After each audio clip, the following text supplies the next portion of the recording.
Seriously, the minute I put the fucking recorder on, Literally it's like 18 cars. all the cars in London go fucking past. Yeah, Look, another one.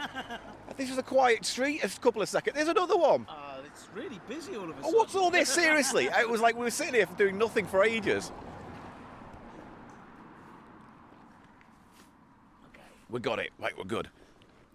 Hello, welcome to Cheap Show. My name is Paul Gannon, and this is my good friend Eli Silverman. Hi, everybody. Hello, everyone. Hello, and today we are out and about with the Walkabout episode, and this one is something personal to Gannon for a change. This is a Gannon's personal memory walk time adventure. It is.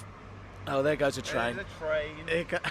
It is very personal to you, Paul, and I have some observations to make during the course of today's episode about you and your relationship to the subject of today's walk. But also, not to get combative from the off, but a lot of the places we're going to have deep memories for me, because I'm from London. They will be excised from the edit of this episode, because this is a Paul Gannon-focused memory walkathon episode, all right? Fine, that's fine with me, because I am majorly hungover. Oh, So there's a new thing. I'll just be here for support if you want to have a moment, Paul. When Yeah, you're like my support dog thing that I take on a plane or whatever, aren't you? You're my support Eli. How long before that metaphorical dog gets metaphorically fucked by you or me, Paul? I'm going to give it 30 to 40 seconds at this point. It's dog sex jamboree here on Cheap Show. No, tell him. Right, okay, so what we are doing, it is 20 years ago this year to when the film Shaun of the Dead was released into the world. 2004 it came out. So funnily enough though, all the locations we are going to today are filmed in 2003. Okay, yeah, well, that's what I was going to say. It was a relatively long shoot, was it? Or No, I don't think it was relatively long, but I'm just saying. it was all done the year before? Yeah. Often. So, most of Shaun of the Dead was filmed, apart from one very, very obvious location, was filmed in North London, in and around the... Oh, I'm getting fucked off with these cars and bikes. Should we do this again? No. There's fucking 3 of them in a row now. 1, 2, 3... all mummy wagons. Right, anyway, so 2004, Shaun of the Dead comes out and we are doing a commemorative walk this week on Cheap Show. Oh, I'm getting fucked off with these cars. Anyway, so we are in North London. We've just got off the train at Oakley Park. This is very quiet and has signs on the train station saying to London, trains to London. And I got here really quick from Haringey. 20 minutes it was. Door to door, like 25 minutes. Yeah, it's not very interesting. I'm going to ask you to be more interesting over there. Oh, I can't do this. Ellie and our train. Okay, you want interesting? Wait, no, save it. We're going to go into the credits now. So, What are you going to say about something about What? your partner farting, said something about farts? put a pin in that one for later. Right, so... Yeah, you used it right. Put a pin in it. Yeah, thank you. So, You're mature. today we are walking around North London and then briefly South London to look at some of the locations for Shaun of the Dead. So, come with me as we walk and we talk about this very special film. And I'm here too, everybody. He is, but that'll all be based on how much I edit him out of this very personal walk of mine today. You can't edit everything out, Paul. You wanted to do it without me as well, didn't you? I was nearly tempted to do this one alone. Paul. But then I know people online go, oh, what about Eli was in it? Well, Eli makes everything better. Paul's so shit on his own. Why can't Eli do everything Paul does, eh? Why can't Paul take a fucking shit without Eli being there to be witty in the corner? Sniff. Anyway, let's crack on. We're going to start our walk now. And the first location is about a 5-minute walk from where we are, and we'll tell you all about it when we get there. But until now and then, let's give you the credits. Yeah.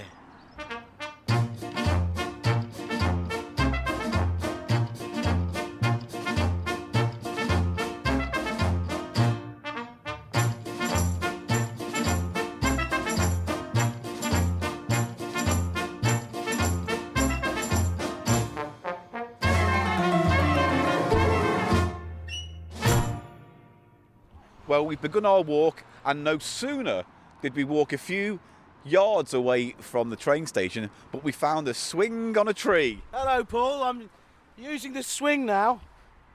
I'm on the top of and now I'm at the bottom. And you're at the top again. Are you getting this? Yes, What's mate. this All right. fucking super This cool wonderful dismount? dismount. Here we go. Here we go. He's off. You know what? Pretty slick, mate. Pretty slick. I feel compelled. Have a go. Well, I want to have a little swing, don't I? Whee! I am on a swing. Oh God! What? No, you know what? I don't feel like falling over today, and that was already doing a twisty thing. Because you were uneven on the thing. You only Yeah. held on to one string. Yeah, because I've got the other I've got this recorder in my hand, No, I haven't was quite trepidatious because it does look very Thin thin. The on the ropes. string, yeah. But anyway, we can't not mention a swing, can we? We can't not mention the swing. So, Hook. weird name for a street, that the Hook. Where do you live? The Hook. It's probably because of the shape. And it's a T-junction, so it is obviously like a curled hook. Oh, okay, yeah, like a fish hook. Not a T-junction, sorry, a dead end. Yeah. Yeah. But we all got what you meant. So we're walking to our first location, and basically this location is an early scene in the film where Shaun and his band of survivors meet up with a copycat group. You know what I mean? You've seen the film. You know that bit where they go to the alleyway Oh, and that's they this bump bit. into the... Who are all played by similar actors. like Who? Matt Lucas and Jessica. I can't remember her name now because brain's gone to fuck. Hugh? Jessica. Well, her name was Jessica Stevenson at the time, but then she got married. Oh, I see. Yeah. But yeah, so Shaun's gang comes across her gang, and there's a mirror image of Yeah. the teams. It's just one scene, though, right? Yeah. But we thought we'd start there, as it is the toppest, most northern location of the Shaun of the Dead shoot, as far as we know. So we're going to start there, and then we're heading all the way south until eventually we have to get on a long train journey and go to New Cross Gate for our last location. But New Cross Gate. we're off. So I'll tell you what, I will tell you this story now, since we've got a bit of time before we get there. So my partner, I went to the toilet this morning, Okay, as you do. dropped my guts, As you do. and it was, a nice, soft, marshmallowy feeling solid So that it was- came out it was today. All good. It was. Yeah. It was nice. No, it was a good one. It was a really solid, great textbook poop. Not too hard. No. Not too soft. I didn't have to It force had it. some integrity in itself, structural integrity. Yep, I didn't have to force it, nor did I have to try and catch it from coming out. You know, that one. But, I do not know what you mean. all right, okay. You know, like, It's you've got the coming out runs. fast. It's coming out Sometimes fast. you get the runs and it's like you're trying to clench to Yes. not let it all come out at once. Anyway, I do my business. Oh, your business. The partner goes in because she needs to go to the toilet afterwards. And I go, oh, no, I'm sorry. Then she comes out and she goes, oh, that smells like the poo of a 20-year-old. I'm gonna. And I was vomit. like, what do you I'm gonna- mean? She goes, that sounds like the poo of a young man. And I was like, what? How I'm do go- you know I'm what the going poo of a young man Paul. would even smell like? What kind of a strange thing to say? Oh, that's the poo of a young man. What? Right? So many questions. I had many questions, but ultimately I thought I wouldn't scratch at them. I might reveal too much. So I just let it go. Wow. But I've never... Both ways, huh? You Yeah. let it go, and then. It's strangely flattering, though, in a weird way. Oh, you've got the stool of a young man. Well, it's just so bizarre. It is. I don't hold any opinions or beliefs about what people at different stages in their lives fecal matter smells like. Yeah. I've never I mean, entertained that thought. if I got 3 tubs, and in one tub there was a freshly laid poo of a 20-year-old man, and then a midlife, aged man, and then an old man, 80s. I don't believe. Do you think you that could- You could. Peel the top of the No. lid off, give it a huff, and go, oh, that's an 80-year-old man. You can taste. Absolutely You no. can. You can I'm saying taste. no. You I'm can smell saying- the roughage. It's totally to do with each person's metabolism and what they ate. Well, that ruins the game I've got planned for the end of this week's fucking episode now. Oh. Name that stool. Name that stool, Okay, Eli. That's the best Keith. I've got. Yeah, no, that one's not called Keith. That one's called Jeffrey. Jeffrey can I have stool. another go? Yeah, what's that one? I want to say Peter. Yeah, that's a Peter. Hey. Peter. So Great anyway, game. great game. Name that stool. You'll all be doing it. Sorry. Right, let's take a break and then get back when we get to our first location. Okay. Yeah, no, this is it. This is definitely it. But we unfortunately can't go too far up because that guy or whoever it is dumped a load of sand and stones up there. Yeah. This is okay though. Yeah, no, this will do. So here we are at our first location.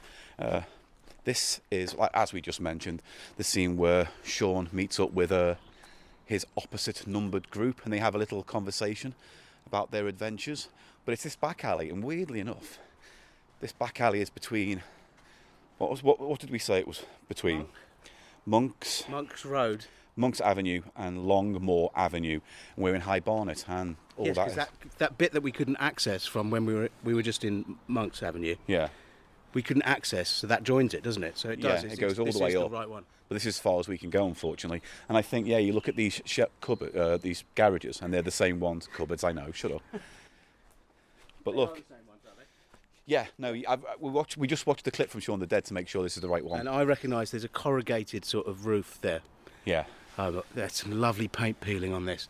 This is, ooh yeah, hitting my suburban wasteland. Warning: dogs running free. Private property, keep out. Yeah, but that's behind the fence, right? There's no dogs around here, is there? Well, we don't know. This says running free. That could mean fucking anything. Well, don't freak me out, because that's no fun. You try and make love to it. All that would mate. All that would matter is one of us has to run faster than it. That's the only thing. This is a great location. And I wonder who would be able to outrun the dog. It's going to be me. You'll be Dog Chow. I'd be Dog Chow. You would be Pedigree Chums, oh, mate. this is like you can run fast thing again. No. You cannot run fast. I think over longer distances, I could outrun you. I don't care what you say at this point, because it's a fact that your legs are too short to the ground. I have short legs, so yes. That's that. Okay, I mean, so I'm striding. I'm striding with my long, real man's legs. Lung function. So do you. No, it's Mate, not as bad as yours. No, it's just as bad as mine. I don't think you understand how bad your... I see you take your inhaler way more than I do. Yes, I have asthma. Yeah, I have asthma too. Right, anyway, let's... Look, I've got me fucking inhaler with me, haven't I? Fucking show you. I've got a pink Look at one. that. I've got a pink one. Oh, don't waste it. That's right, it's brand new. Anyway, this is not what we came here to just we are try and out-health each other. We are at the location now of Shaun the Dead, where Shaun meets another group. I keep forgetting the other character's name because I'm awful. And also I didn't do my research because I didn't think I'd have to. What are they doing? What are they actually on a mission to do? Just to get out. Yeah. And so the other group in the story are just on going the other way. Yeah. And it's funny because...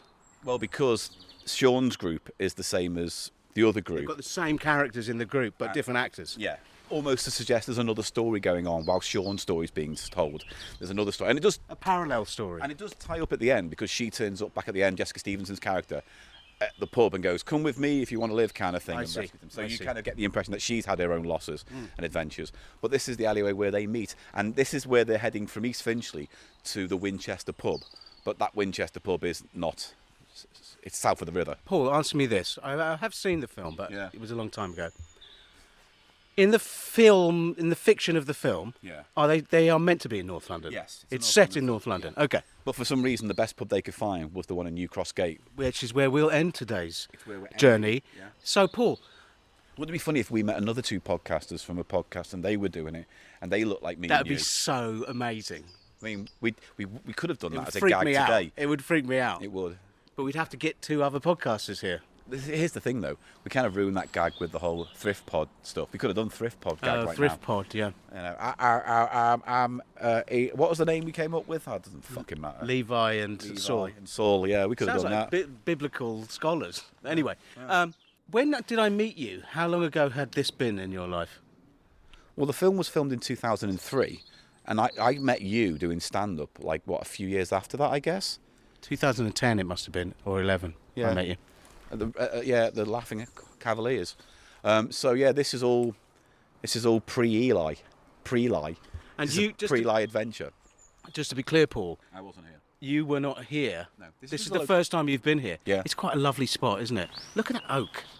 Lovely. That's a lovely, massive oak up there. And there's cow's parsley filling the alley. I'm going to take a photo. Do take a photograph, because we're going to need to take photographs. And we're also doing a little video diary as well with this, so you can watch along with us as well. Do you have any questions? No? it's the first location. This is an alleyway, yes, the first location. Are we going through the film sequentially? No, No. because this happens right near the end, doesn't it? No, this happens about 40 minutes in. This is before they get to the pub. So, no, we're not going in terms of time in the film. We're going in terms of geography. What the most northern shooting location I could find. To the most southern. To the most southern. And this is where they filmed the most north. So here we are. So let's crack on to our next location, which is in North Finchley. And it's a place you might recognise if you've seen the film, which I guess you have. I still don't understand what she meant by a 20-year-old's poo. I can't comprehend Anyway, what that means. doesn't matter. Here we go. What have you been eating? Yesterday, Yeah. I had a chicken curry pasty and and half a bag of extra flaming hot Doritos. Yeah, maybe that's it. Perhaps you used to... There's an alchemy of some sort that I managed to weave. If I ate flaming hot Doritos and a curried chicken pasty, that gives you the poo of a 20-year-old. Every night do it. Yeah. And then zhuzh up your sex life, Paul. So you can go, ooh, Excuse me, invigorating. darling, before we get intimate, can I sniff a turd? That's like that story. What story? The story that was made up that the guy sent us about the guy wanked when he smelled turds. Oh, yeah. Yeah, I didn't believe that for a second. But I did come reading that story back to myself. I did do that. Anyway, listen, we're going to crack on. Going the wrong way. Well, because I want to film a little bit before we leave here, don't I? So I'm going to do that. So we'll see you in a little while. See you, everyone. See you in a bit. Where will we be next? You'll find out. In East Finchley, you've already No, said. North Finchley, I said. So get told. Right, here we go.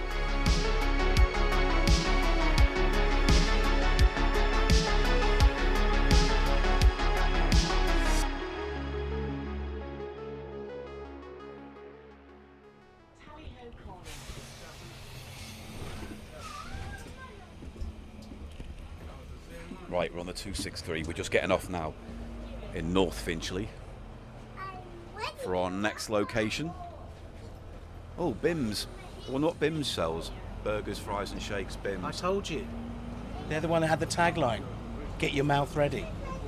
That's them, Bims. The Bims. They had a real moment of being very popular with Asian people. Oh, here we are, getting off the bus. Ding, ding. And then we'll get back on the bus at this stop as well to go further down. But the location's on the other side of the road. Yeah. Right, so this location we're at now is, well, what we're heading to is in the film called Forey Electrics. It's where Shaun works in a kind of, Curry's Comet kind of shop. Right? Yes. Where's the nearest crossing? Let's do that. Oh, there's one up that way, which is close to where we need to go anyway. So we're going to where Shaun works in the film, in the electric shops. Now, do you know? What's his character's attitude to his job? He doesn't like it, or No, he's a slacker. The whole point of the film is that he won't grow up, and this film forces him to take responsibility. Oh yeah. And kill his mum. Spoilers alert. And and his dad. I think he basically kills everyone he loves in that film, right? So what kind of message is that for everyone? If you want to get on in life and move on, kill everyone you love. I did it. Yes. So, Forey Electrics, do you know why it's called Forey Electrics? No. Because there's an actor in Shaun of the Dead with a surname Forey, Foree. And why would you? Because he was in Shaun of the Dead, so they've named the shop after an actor in Dawn of the Dead. In Dawn of the Dead? Yes. You said Shaun of the Dead. I know. So, just when you listen back to the podcast, just replace that line in your head with Dawn of the Dead. But yeah. My confusion. There it is, in fact. All right, let me start again. My confusion was because you said it would be strange if you named a location or a fictional shop in your film after an actor who was in the film. Yes, I realise the mistake I've made. Do you want to punch in the fucking mouth? No, I'm trying to correct so angry? because I'm trying to correct myself and make the record straight, and all you're doing is picking at the seams of the logic of my mistake, which I'd like to correct. Christ. So, in the film Dawn of the Dead, there is an actor with the surname Forey. Which one? Foree. He's one of the survivors who ends up in the mall. He's the black guy, basically. That's Is what I it thought, Ken yeah. Forey? Ken Forey, yeah. Yeah. So they've named the electronic shop after that actor's name from Dawn of the Dead. Dawn of the Dead, what a classic. Yeah. Can't go wrong with Dawn of the Dead, and here we are, the Garland Electronics. Wow. And It is an electronics store. yes. It's a similar thing. It looks like it's in Looks Trub like it's Trub. closed. Look, it's padlocked there. Treble padlocked. It is in Trub Trub. I'm going to have a little look through the holes, see what I can see, if anything. Oh, it's definitely empty. No, it isn't. No, it's got goods in there. Oh, maybe it is still Perhaps it's operating. just used as a storeroom now because it doesn't look very open. Or maybe everything's online and they just use it as a front. What day is it? I mean, it could be shut on Saturday. a Saturday, couldn't it? It could be shut on a Saturday. Let me take some photos. You take a photograph of me outside 4E Electrics. So this is the next location on our shoot. Not our shoot. See, I've got your disease now. You were getting actors' names wrong by calling Cameron Mitchell Cameron McIntosh. And then what's the other one? Edgar Winters instead of Edgar Wright. You confused a director with a prog rock musician, Wunderkind. He wasn't a prog rocker, apart from that one album. He did a little bit of prog. He did a bit of everything. It was more like hard rock, blues rock. But he did a bit of everything. Yeah. Take a picture of me in front of it. And I'm on reporting duty. So there's not much to say. If you've seen the film, Shaun from Shaun the Dead works here. Brief scene. And again, a North London location, so a wonderful place. Now, while we're here, do you want to go to the toilet? Because I know you were saying you were pinching. What? Where? I don't know, there's like a pub, there's a McDonald's, there's a Wenzel's. No, I don't think you can take a shit at Wenzel's. There's a pub just there on the corner. I'm okay. You sure? Where are we going now? Well, Getting back to now the we're bus. heading on the 263 again, and we're going to go south a few more stops until we get to East Finchley, where our next location is. You know what fascinates me about these places where they have shutters? You have this rash of signs advertising people who make shutters. Oh, yeah. Look, it's everywhere. And it makes me think, how many small businesses are there that make shutters? Apparently enough. There's at least 20 separate stickers on this place alone. Let's have a little look. There's one here that says emergency, shutter repair, glass It's all glazing. glass. Quick way shutter. J shutters and glass. Jasser shop front and shutter. Bright shop fronts. Signs. Actually, that's for signs. Lucky shop front shutter. Or lucky. Quick fit shutters repair. JD stop front and shutter. Skyline shutter repair. Fast line shutter repair. AD. There's literally, we haven't gone into Rabbit. copies yet. Rabbit shutter services. Do you think that someone just goes around with a roll of stickers and goes, that shop looks closed? It's so slap. weird, isn't it? Save time. And you shop also front. see them wherever there's been a broken. Yeah. I guess it's big business. Oh no, these are a few copies, but What, Superfast? That's Yeah. a new one, isn't it? no, we had a super fast over there. That's 24/7 repair. Oh no, that's 24/7. Oh, and that one is. So they all do the same thing. How do they compete? At the end of the day, you go, I like that sticker best. I'm going to It's call so them. strange, isn't it? It's a culture of stickering. It's a bit like the when a few years ago you used to have phone boxes filled with prostitute cards. Sexy cards, yeah. Did you ever call one? I never did, Paul. I was curious about calling one once, years ago, in darker days. And these days, I just knock one out online, don't I? So it's a lot of time. So, did you take a picture then, did you? Yeah. All right, cool. So we're going to get back on the bus then. Can I just make it? I think this is a moment to make an observation, Paul. Yeah. It's been this story that you love to tell about how you were in Shaun of the Dead since I first met you. Right. I'm not having a go. One of the few interesting things that's happened to me in my life. But I think it's more than that. I think it's, for you, come to symbolise a happy moment, a moment where there was possibility, a moment where there was something exciting in the future. Yes, because I was Do you agree? 20 years younger. Do you agree? Yeah. So what, now you're saying at the other end of that, and now a sour, bitter old twat going over the fucking remains of his youth? Like a zombie film, shuffling through a past existence and Well, wondering I'm what just could have saying, been. there's a definite nostalgia. Are you trying to turn this walk into a I'm not trying to turn mental it into... breakdown No. for Paul? No. Like an existential crisis for me? I'm just asking you, Paul. Because I'm having one. I know. I'm having one. Paul, Because you're right, it's been But 20 years, would mate, you and I've achieved almost would nothing. you say there's a sort of special nostalgia that you associate with that time, that moment? Yes. Because it would have been... how many months were you on the shoot? Well, it's complicated. It was spread over about 6-7 months across 2003, and most of it was at Ealing. So I spent most of the time on Ealing Film Studios Right. for the inside of the pub, the And you got Winchester and fed and stuff. stuff there? Yeah. And Shaun's flat was built on set in I Ealing, see. and little locations like that, right? Whereas some of the outside locations, like the Winchester pub, which we'll get to, eventually, was South London. So all the North London stuff were the location shots for the crew and the main cast. There weren't necessarily a lot of need for the other actors, or extras rather. But you did come up here, where we are now. Well, this used to be my stomping ground. East Finchley was my stomping ground for the longest time.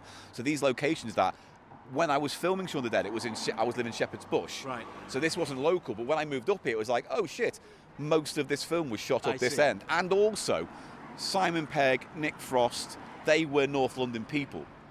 Famously, the Boogaloo pub in Highgate. Is that another location? No, but that's the inspiration for the Winchester. That's where Simon Pegg and Nick Frost would always hang out at the end of the day and just drink. Yes. The Boogaloo was started by the Pogues, I believe. Or, I don't know. I think 2 of the Pogues were behind it. I know and that they've got their fucking own Chris- radio station. I know Chris Martin fucking pops in there from time to time to play his guitar for all the lucky patrons who happen to be there. Can you imagine being there having a drink in the Boogaloo and then fucking Chris Martin walks in and starts going He doesn't do that one, though. That's the best and one, he doesn't isn't it? even bring a band in. He just literally stands in the corner and goes That's Chris Martin. Yeah. He was married to he Gwyneth stamps Paltrow. all the time and sings Yellow to himself. Oh, go on. I thought you had a thought. No? I didn't. In that case, what I'm going to do is I'm going to get a coffee, and then we're going to get a bus, and then we're going to head to our next location. Can I have a coffee, we, please? yes, Daddy Gannon will get you coffee for kiss. No kiss. Gives a kiss on me cheek. No, and I'll give but you a would coffee. you agree that it has a sort of totemic nostalgia for you? That's what I'm saying. It really is. Well, look, I was in my early 20s. I was married at the time.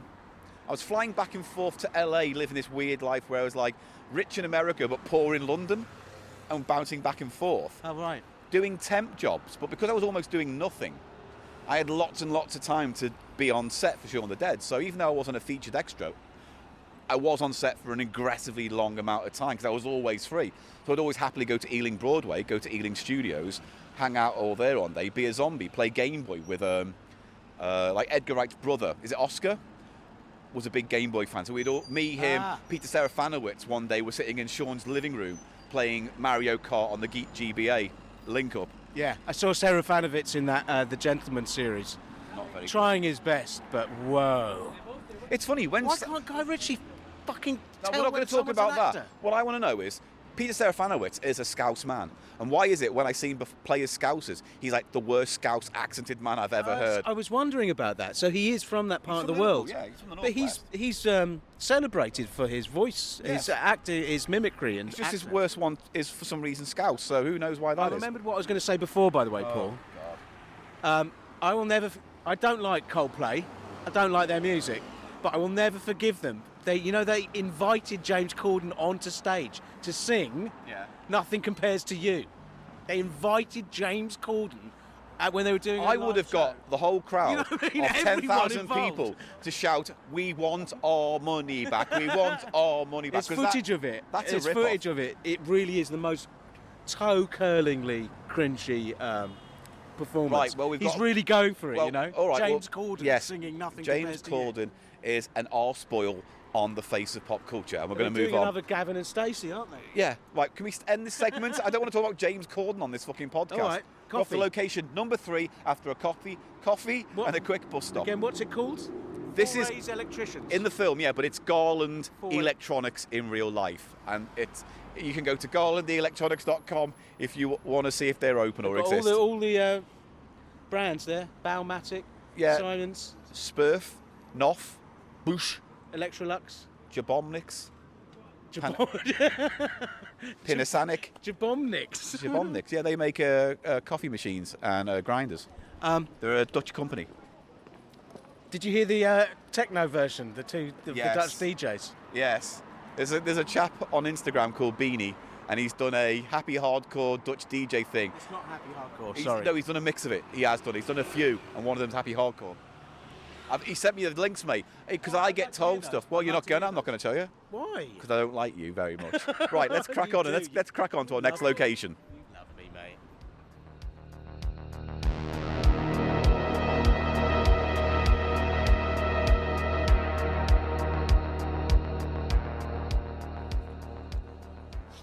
Right then, so here we are in one of the nooks and crannies of old East Finchley, and it is reasonably posh round here, isn't it? A lot of mock Tudor, Yeah. pseudo Tude. Pseudo, dee-doo. It's verging on gimmicky. He's talking about Edgar Wright's direction. You could argue it's flashy, but I wouldn't say it's gimmicky. Okay. Right? Fair enough. We've reached a good compromise there. Thank you. It's flashy. But as I say, And verging on self-congratulatory. yeah. But sometimes. again, I would argue a lot of his flashiness doesn't get in the way of the narrative, and if anything, it speeds up some loose narrative beats, or Yes. you know what I He's mean? definitely a talented and highly skilled filmmaker. I just don't care for it. Fine, Any of it. fine. I'm not asking you to care for it. What I I'm care asking for you you, to though, do, Paul. don't touch me. Oh my God, you're such a pervert. I like Paul. You're such a Gannon perv. You're obsessed with Gannon. And he's shit as well. Why do you even like him? He's a knob. Anyway, so we are in East Finchley. Which location are we heading to now? We are heading to a location in the film where Shaun goes to pick up his mum and stepdad in their great plan to save everyone they care for and go to the Winchester pub. So they drive to, I think it's called Abbott His Road. stepdad. Yeah, Bill Nye is the stepdad. What happened to his real dad? God, I don't know. He's not in the I don't film? know. No, Ah, not at all. It's just, but why? That's a strange what, plot beat? detail. I mean, there's this whole thing about you're not He's my lost real his dad father, and blah, yeah, blah, okay. blah, you know. Oh, Abbott Gardens, we're right here. Here we So, are. okay. So Abbott Gardens is where Shaun's mum lives, and they drive off in their Rolls or whatever it is, Jag, or whatever the car is. She drives off with Bill Nighy. Well, no, he goes to pick them both up, and he's already been bitten by that point. Nighy's and been bitten. slowly turning. He gives a good zombie turn, doesn't he? You know, this is the thing about that film. It's like, I know it's like littered with the best of British comedy at the turn of the 2000s, right? But also just a weirdly well-stacked cast, full stop. Yeah. Penelope Winton, you know, Bill Nighy. Well, that's what I mean about the whole project. Seems to have had a lot of good feeling. You know, people wanted Yeah. to be involved with it and stuff. A lot of people were excited to be a part of it because It's I funny, think, isn't it? well, it's think about it. Like Space was a big cult hit, Yeah. very popular show, put everyone on the map to some extent. Because Simon Pegg had been slumming it in all kinds of fucking weird sketch shows and Had sitcoms. he? Yeah, it's like, do you remember he was in the Bottom movie? I haven't seen the Bottom movie. He's in that. He plays like Is this a Cinema dad. Paradiso? You Yeah. mean? Yeah. He's in that. And I think that was before. He plays a dad in The Boys as well. Yeah. Plays the main character's dad. Yeah. So here we are, Abbott Gardens. Now, I'm not quite sure. I think it's down this end, actually, with this kind of This is cul-de-sac the area. land of the mock shooter. Yeah. But this, Everything's mock shooter. we are now heading towards Shaun's mum's house. So I think it's at the bottom of this kind of roundabout cul-de-sac-y thing here. Sean's mum's house. Yeah, by Penelope Winton. Wilton. What was the blue plaque on that house? Do you reckon it says Shaun the Dead was filmed here, or is it just something else? David Hatch? Did I say David Hatch? No, David Smith. I don't know. I don't want to get my camera out because now I feel weird. But anyway, here we are at Abbott Gardens, East Finchley. Another one of the locations for Shaun of the Dead. And it's a cul-de-sac house. Tell you what I'm going to do. I'm going to take a pause and see if I can find a picture of it. Bear with me. Right, it's 37 Abbott Gardens, apparently. Oh, is that a little alleyway? We go back that way then? Yeah, can we? Yeah, of course we can. So 37, 29. Just walking round now. I'm just going to walk. It's this way. See, this is the thing about you. We're here to look at locations from a much-loved British movie. And you're like, oh, look at that! Look at the fucking girth on that alleyway. Oh, I'm into. look at the length of it. I like alleys. Alleys, what? Why is it important? What influence? Discuss the influence of the film, please. Okay, so you know how British cinema was mostly defined in the 70s by sex comedies and sitcoms and things like that, and even in the 80s they struggled with the odd hit like Chariots of Fire, you know, breaking through. By and large, the British film industry, was dead, and whatever films came out were usually piss poor and cheap. In the 90s, you had like 4 Weddings, and you had, you know, the whole Richard Curtis thing, right? And it gets to a point where it's like British film is defined by American money funding upper middle class perspectives of Britain, right? So you look at Ivory. yes, okay, but that isn't And really Richard Curtis. yeah. Yeah. But outside of the prestige, they're not really mainstream hits. They don't really break into pop culture elsewhere around the world outside of Oscar talk, right? Yeah. So Shaun of the Dead comes along, and forgetting about Spaced and stuff like that, it was a comedy horror British film that managed to be well received, respected, looked like a film and not like a TV show on the big screen. That's true. And was won over by George Romero, Tarantino, Rodriguez.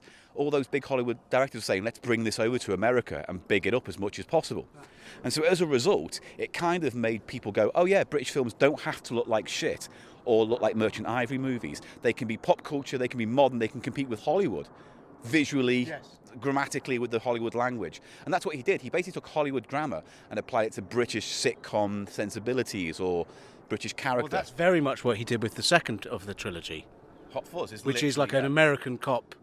It's the incongruity of American cop tropes, action tropes. Dorset town. That's right. Yeah. So I'm not they're doing the same thing, and then he tries to do it with the third film with sci-fi, right? With apocalyptic sci-fi. Yeah, it doesn't work so well. It's different because the whole point of that film really is to be about mental health and struggles with addiction. Yeah. That's the overall theme of that. Why? Because he wants a pint or something. Because he's a damaged human individual who is dependent on booze, and his glory days were in his youth, and it's about how he's got arrested development. It's almost like the same thing as the first film. Kind of. But like it's much darker World's End. It is. Whereas like Shaun of the Dead's about letting go of like being a teenager and being early 20s and getting to be an adult. This one's about when you got to be an adult and you haven't let go of those things and you're still acting like a prick who shouldn't be acting like that, and the damage it costs to your friends who want to move on. There is lots going on in that trilogy of films, but why I think Shaun of the Dead's important is just that it was kind of the first British film in a while to not feel like it was just made for a British sitcom TV watching audience. You know, it wasn't like Porridge the movie or whatever. Okay, good argument. Because think about what British films were out there at the time, like Staggered, Martin Clunes' road movie, where he's a best man or a groom who gets stranded in Scotland and has to get down in time for the wedding. Right. Clockwise. These really kind of parochial, British, small, cosy movies that could easily be... Clockwise was 20 years before. It was 80s, Clockwise. Yeah. But the point still is that British film had that look to it. Yes, I know what you mean. Yeah. Not necessarily a negative thing, but like you put that... Like for instance...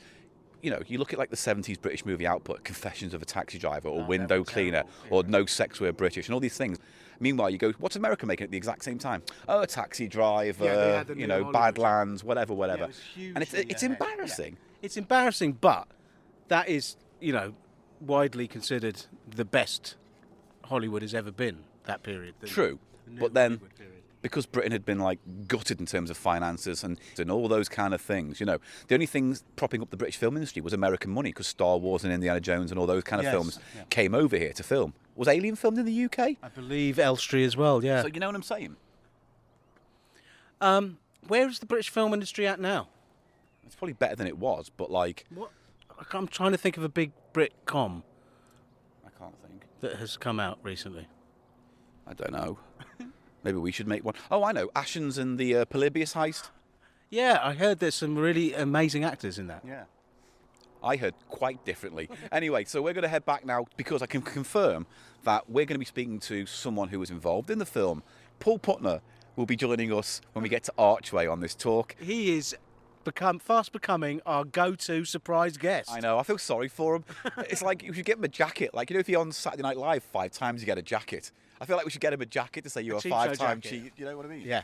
But anyway, we're going to go and meet him in a minute after a few more locations. So let's wrap up and crack on. Oh, but we're not at this. We haven't seen. It's this right one. there, number 37. I'm going to take a. I'll take some shots. I kind of feel weird because it's someone's house. You don't want to like take a picture of someone else. You know what I mean? It's weird.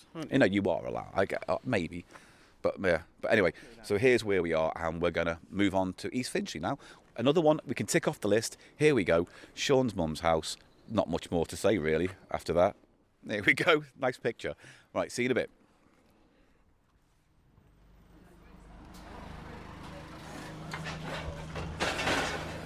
Right, we've just gotten off the 143 bus from East Finchley to Highgate, and now we're heading, because there's Highgate Village up there, where we ended our Christmas walkabout last year, you know, with the thing. Yes. And now we're heading to... Let me get my phone out. I regard the details. We're walking past High Point. Brutalism lovers. Oh, what, that building there? Very, very important modernist building. Why? Just it was celebrated at the time and was unusual at the time. It's a lot earlier than you think, and it's because it looks like so much stuff. Depends. I'm thinking 1930s. Let's see. Oh, Dickens, Charles Dickens, 1812 to 1870 author, stayed here in 1832. What was he doing? Does it mean he just slept on the couch a night? So I went, blue plaque, please. So High Point, when was it built? I always find when they say he was here, often it's like they were just... Yeah, because further down the road, I think, is where Peter Sellers lived, wasn't it? No, that's up towards Highgate Station. Yeah, that's that way. Yeah. Yeah. It's not that way. It is. No. If we walked up that way and round, it'd be that way, but it'd also be just as quick to go that way. Because you come out right by the corner of Highgate. Mate, this is my stomping ground. It's my neck of the woods. It's my little corner of the world, mate. It's my stomping ground as well. Yeah, well, I know it better than you. So, You absolutely do not. we are going to Cunningham House, Hillgate, in Highgate, Liz's flat. So this is where Liz and Dylan Moran's character live before Shaun... What? 1933 to 1930. I was right. That was a were good right, guess. yeah. All right. See, but that doesn't... Look fair. That would be very unusual then. It actually looks pretty modern in terms like It the brickwork. still does, doesn't it? It still does, yeah. Not very brutalisty though, to be fair either. It's very much more modernist, really. Do you want to take a picture of brutalist. High Point then? Now you've brought it up because you can't not bring it up and then not put a picture in for context. Meanwhile, I'm going to give context to the actual things we're talking about on this fucking podcast this week. So this is Liz's flat, where Shaun's girlfriend Liz lives before she is whisked away by Shaun and his merry band of friends for a zombie adventure. So we're just going to have a quick walk now to this location. Now this is one of the ones I was going to be at, but then I was ill on the day. But they needed a few zombies to stand around so they could be hit with a... zombie if you're ill, can't you? Yes, but also, Put on makeup. if you're shitting through the eye of a needle, mate, maybe you don't want to leave the house. I'm just going to put that out there. What does shitting through the eye of a needle? It just means to have runny squits. Runny squits, which means the liquid would pour through. As if it was like when you put your thumb over the end of a hose. Yeah, I guess. So yeah, no, there's a whole scene, isn't there, where Shaun runs out with Liz and they beat a few people with cricket bats. I remember that scene. This is here. This is Hillcrest.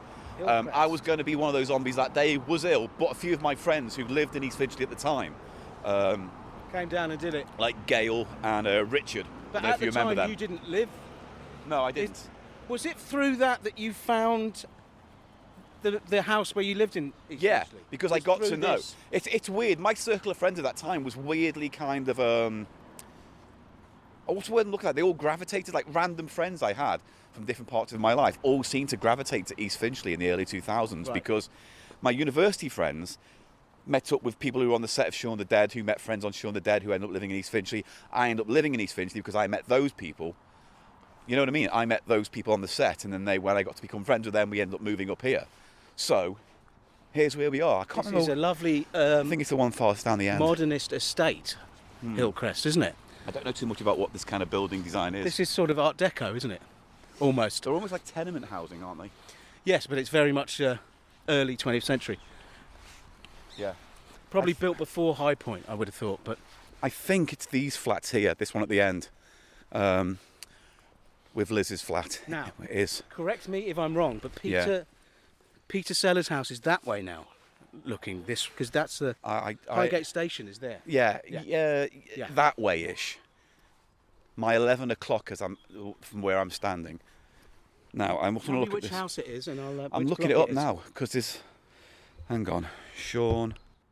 Yeah, there's a website I went to called Almost Ginger, a blogger who did a bunch of pictures and location sites. So thank you to almostginger.com for some of the information that we received today. So where was Shaun the Dead filmed? Yeah, here we go. There's some pictures. Coal Drops Yard. These some of the ones are too far out and off our route. Well, so, that's in King's Cross. That's not yeah, far out. but at all. these were taken like very like pickups of people just wandering around. There's no plot actually in those Oh, I scenes. see. It's just locations where they did like people coming home drunk at the end of the night. Establishing shots, sort of things. Yeah, so that's Crouch that's End. where we're going to later. So Garland Electronics, that's that place. We've been there. Broadway, Crouch End, Cunningham House, Hillcrest. That's not here at all. I think that's the wrong pictures. That's the wrong picture. But Cunningham House. Cunningham. If you look, I look for Cunningham. I saw it. There it is. Where? Is it behind us? Ooh, it looks really overgrown considering. Hang on. You take a picture of me. Because I'm never in any of the pictures of our walkabouts because I'm always holding stuff. Right, so Cunningham House is where Liz lived right behind us there. Pictures on our website, thecheapshow.co.uk, and on our Instagram account, CheapShowPod. But yeah, Eli, take a picture of me here. I'm posing. Is this a sexy pose? Can you move it forward so I get that sign in? Well, yeah, you know what you're doing. Is this a good location? I'm just taking a picture, everyone. There we go. So there's our next location. He ran out with a cricket bat. There were zombies there. The car was waiting there. Right here, they hit, Yeah. they hit the zombies. And he's literally running past him. Whack. Bosh whack. Bosh whack. Bosh whack. That's another clever quote on American Horror, because in American Horror it's always the baseball bat. It's cricket. And cricket. What What would would be more British than cricket? Football. Kick.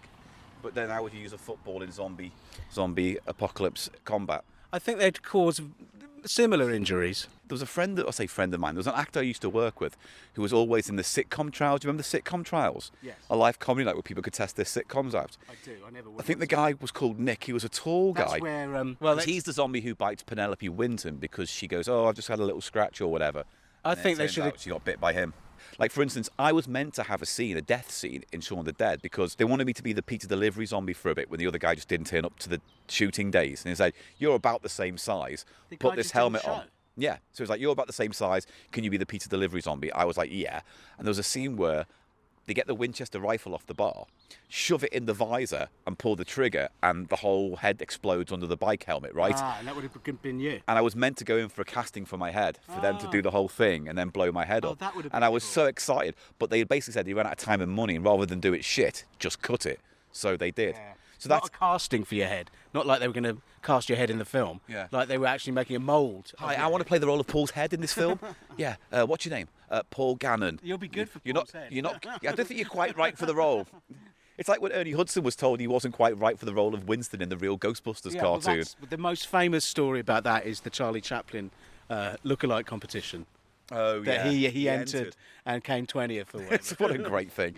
So, okay, so we're going to head off to our next location, which is the Boogaloo pub, where hopefully we're going to meet our good friend, Mr. Paul Putner, for some behind-the-scenes stories. I might have to pour a little bit of Guinness onto this hangover just to soothe it, Just Paul. to put out the burning embers of last night's hangover. Oh, wow. All right, well, let's do that then. All right, see you in a bit. I don't know what the laughing was for. We're just doing walking away sounds. Here we go. Come back.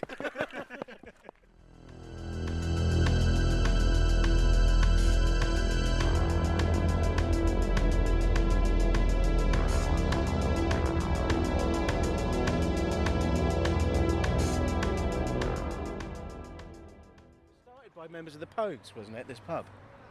Is it? Yeah. It was called the Shepherds originally. Shepherds Inn, really? wasn't it? Yeah. Presumably that's because shepherds would kind of There'd be bring their fields around sheep here, down. yeah. Yeah. All fields. Get a pint for your sheep. Anyway, hello everyone. We're back and we're at the Boogaloo Bar in Highgate, and we've been joined by the beautiful human being that is Mr. Paul Putner. Hello there. Hello there. Hello how are there. you? I'm all right. Thank you for joining us today on this wonderful walk, celebrating 20 years of Shaun of the Dead. 20 years. 20 years. 20 bloody years. So we thought we'd meet up because you have a few anecdotes and stories yourself, do you not? Well, yeah. I mean, I've lived in this area for many years. We're going to walk and talk, and we're going to head down towards Archway. It's a horrible road to cross. Be careful. I nearly got knocked down on the way here. Yeah, you did look a bit Flustered. flustered, befuddled, somewhat. That would have been a bit of a downer for the podcast. we've asked Paul Putner to join us and killed him in the process. But it's Shaun of the Dead, so there you go. Yeah, true. Now you true, see, true. I know this. I mean, this whole road means a lot to me. You got up the top there, Jackson's Lane, which the is theatre's the lane. theatre Yeah, there, yeah. and I remember about 1990, 89, applying for a comedy course, and then coming on the day, and they said, "Oh, you've got to have an act. Do your act." And I thought, well, I don't have an act yet, so I decided not to do it. And do you know who was taking the course? Go on. Eddie Izzard, or Susie Izzard. Oh, now. of course, yeah. So I was pretty pissed off in hindsight that I didn't have just go in and busk it. So how did that work out for you anyway, professionally? What, stand-up? Yeah, comedy in general. Did you do all right? Yeah, it was okay. Yeah, you Not did too all right bad. out of it. So we started at the Boogaloo pub because Boogaloo was the pub that Simon Pegg and co used to frequent quite a lot, right, when they lived around here? That's right, with Nick Frost and Michael Smiley. And I mean, I think they used to come up with ideas for Spaced in there. I was going to say, because Space would have been around that time, right? End of the 90s? Yeah, very much so, yeah. Was it called the Shepherds still then? Or? Yes, it was the Shepherds. The Boogaloo, it was called the Boogaloo, came along, I don't know, about 10, 15 years ago. They changed the name of it. Okay. And it's sort of like to play on this sort of music vibe. You just heard the horn section then. It does seem like it's I just twigged there what you were getting at. It does seem like it was a kind of creative, safe space for people to go and work out their comedy or music careers in that venue. Well, I think a lot of those characters, they all used to live around here. Yeah, so- they did. Did Edgar Wright live around here at the time? Because I know he was. I don't know where Edgar lived. I think possibly. I thought he lived in Belsize Park. Actually, that might ring a bell. But yeah, they were all kind of around this manor. And but you see, the thing is, when they were conceiving the idea for Shaun of the Dead, they often imagined that the first thing they would do, as they do in the movie, would take refuge in the local pub. Yeah. To see where they go from there. And the Shepherds, they think, well, we wouldn't use this pub. We'd have to use the Winchester, which is down the road. Which we're heading towards. Yeah, now. we're on Archway Road now, so we're heading towards the Winchester. And if you actually look inside, it's much more like the pub in the film. It is. And I think they played on that. For the Winchester was shut for a long time, but it's been reopened in the last couple of years. Is it still called the Winchester? I mean, I guess we'll find out. It's still called the Winchester. And one of the reasons why they thought they'd put the setting in the Winchester pub is because it's a long parade of shops on the Archway Road, and you can kind of traverse over the roofs to get to each one. And they said there was a gun shop. Yes, Pax Guns. Pax they had Guns, this right there. Yeah. which is quite near the Winchester, so they'd be able to get all their ammunition And Winchester was the rifle. and the Winchester, as well. the Winchester had a rifle, Winchester rifle above the bar, which of course it does have in the film. And then, in real life, did the bar have a gun that worked as well? I guess. Or was it just I a don't show? know. I guess we'll never know. I never used to drink in there myself. I used to drink in the Archway Tavern, Yes. which is further down the road. Archway Tavern is probably known, if you're a Kinks fan, it's the cover of the Muswell Hillbillies. And for years, wasn't it an Intrepid Fox or something? It was had a different name, the Archway Tavern. For a while it was called From Dusk Till Dawn. That's right, yeah. Which it was a metal theme. Yeah, like a goth, death metal, doom merchant place.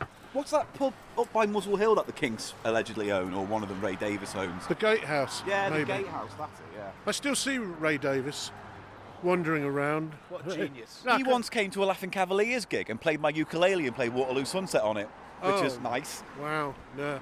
And I see, who else do I see in around here? Steve Diggle from Buzzcocks, Okay. who is like, a Ray Davis Yeah. of his generation. Did he write songs for the Buzzcocks? Yeah, yes, absolutely. He was brilliant. So here we are, we're coming up, Oh yeah, we're coming up To to the the actual Winchester. which was a hotel in the old days. Victorian It's Hotel. similar to the pub on your corner of the street, St Anne's. What's the name of that pub? There you The go. Salisbury. It's similar to the Salisbury in style and pub, and it's like got that old grand pub feel. Right, This whole row was built as... They've Yeah. all got that sort of feature. those arches, yeah. Yeah, these are reasonably good. Quite unusual. So this is the pub that, I mean, was there a reason why they couldn't film here? I guess it was because it's on the main road and they couldn't do the zombie stuff Well, here. exactly. Yeah. And I think the thing is, people are looking at us they're all thinking we're weird. Well, we are. They didn't. They couldn't use this really because, as you say, it would have been a logistical nightmare for I mean, I remember for the the logistics. technical side, the crew, and putting Yeah. all the. Because I remember the logistics of when we were at the pub where we were. All right, thank you, sir. That would be lovely. Because obviously they had to close the whole street off for the zombies and the armies to turn up, and I don't think you Yeah. could do that on the high road here. There's all kinds of reasons why you can't use the actual locale Yeah. for these things. They might have asked for too much money. Oh, there's also But- Yeah, and it would have just been difficult to film. It's not. Yeah. It's not a space you can secure and keep people away from. You got traffic and everything. Well, I kind of feel sorry for Archway Road anyway, because all these shops are being kind of screwed since they did all the parking, double red lines and all of that caper. Yeah, you can't do anything around here now with that. All No, well, it just closed so many businesses. So how did you get involved in the film then? I mean, I know obviously a long storied career in comedy, but how did you end up falling into it? Well, because I was working with Edgar Wright on a Paramount show with Matt Lucas and David Walliams called Spoofovision. Oh God! Mash and Peas. Yeah, Mash and Peas. Yeah. Yeah, and so that was in the mid-90s, and Edgar directed all of them. And so we became like quite chummy. And then I did an episode of Spaced. Yeah. So I got to know... I mean, I used to see Simon about and Jessica at parties and stuff. Mm. And yeah, they put me in Spaced, and then we said, did I want to play this cab driver in Shaun of the Dead? But unfortunately, well, we discussed this before. Yeah. Another one of my... I ended up on the cutting room floor, but I remember Edgar calling me saying, well, you know, you're in good company. We've just cut Peter Bainham's role. Yeah. So he said, you're all right. But I'm still in it. I still play a zombie. I still get to kind of tear off Dylan Moran's head. Yeah. And They cut a lot of stuff, just didn't... well, it Well, just... because time and money. Like, as I say, I was almost going to have my head blown up in the film, but they couldn't get the chance to cast my head, and they cut the scene altogether. Well, Edgar, he had to make it a lean film for the structure, and Yeah. It's a You good know, thing, really. It's tight as a drum, that film. It really is. Well, this is It'd it. be half an hour longer if they made it today. well, you have to kill your babies, as they say. You have to, Slash and burn. yeah. Yeah. But it's annoying. So it's bloody typical, you know. Because that didn't even end up in the extra deleted scenes, did it, No, on I the think DVD? it is an extra. Okay.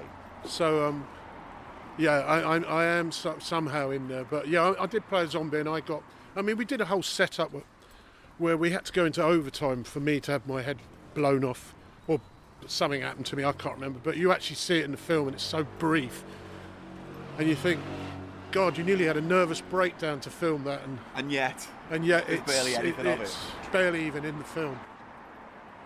yeah. Because I remember being on set and just like, because like the guy who played the pizza delivery zombie throughout the early part of the scenes just didn't turn up one day. And so because I was standing closest to the casting director or whatever, they went, Yeah. you're about the same size, do you want to wear the helmet?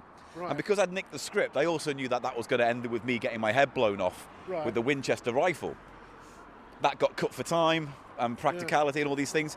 Gutting, because I would love to have been killed off properly in a zombie movie. Yeah. But it's nice to be part of a genre that doesn't really get made in the UK by and large, right? No, absolutely. I mean, it was, and I think because it came out at the same time as the Dawn of the Dead remake, Yeah. which initially Edgar was a bit nervous about, but I think it did a lot of good for both movies.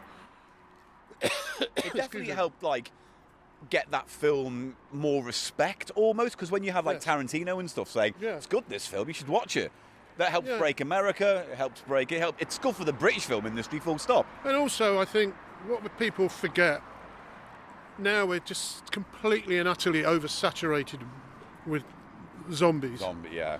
You know, particularly, you know, Walking Dead, how many seasons, there's so many of those, and every other day there was a new zombie film. I had this theory, you know, when they say, there's a line in the Romero's Dawn of the Dead, that the dead outnumber the living by 10 to 1 or something. Yeah, something like that. And I just think, well, it's almost like a way of describing how many zombie films there are. They kind of, The Living Dead films Yeah. outnumbered. Zombie films outnumber the vampire and werewolf movies you're Well, going to get, yeah. films with In general. people who are living and yeah, it's completely oversaturated now. It feels weird, because I remember at the time it was like, oh, a zombie film in the UK, that's unusual and rare. And now they're all basically, the genre's 10 a penny with that kind of thing, because ultimately, how hard is it to put a bit of makeup on people and say, you're dead now, shuffle? Yeah. Well, you know where it really all sprang from was sprung. Sprung. Sprung. I think the phrase is sprung. Sprunged. Yeah. Was from Spaced. that one episode where he takes drugs and plays Resident Evil. That's right. Yeah. And then they recreate a kind of, George Romero type of zombie sequence. Yeah. And it went down really well, and they thought, "Christ, wouldn't it be amazing if we could actually make one of these zombie movies?" And they did. And it ended up boosting both their careers, or everyone's careers in some respect. Yeah. Really did a good job. Oh, absolutely. You know, this is why we're doing it today, because for me it was like a big part of my early 20s was spending all that time on set. Was it Ealing, Elstree? Where was it? It was in Ealing. Ealing, yeah. And just hanging out with loads of random people and seeing it all done. Because I was there. I think I was even standing next to you when you pulled off Dylan Moran's head. Yeah, possibly.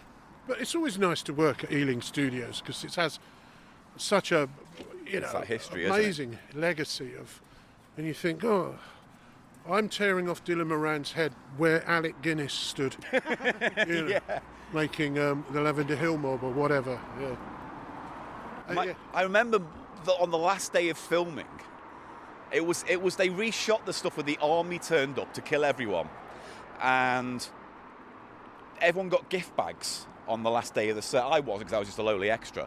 But I remember having 2 bottles of champagne with a guy who was a stuntman for the Bond films. Oh, wow. And he just talked my ear off.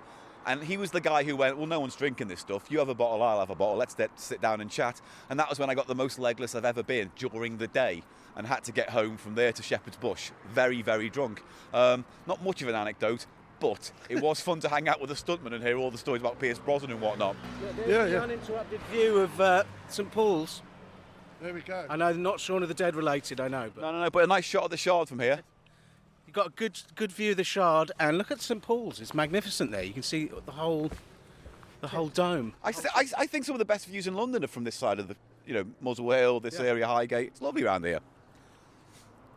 Yeah, I mean, if you stand on the bridge. Oh, yeah. Which Yeah. always looks smaller when you're on it than when you're looking up at it. Oh, absolutely. See, this is part of this door, this bricked up door here. I think that was part of it. What? Maybe. The on the passage. the underpassage. Oh, right. We were talking about the scary underpass of Archway.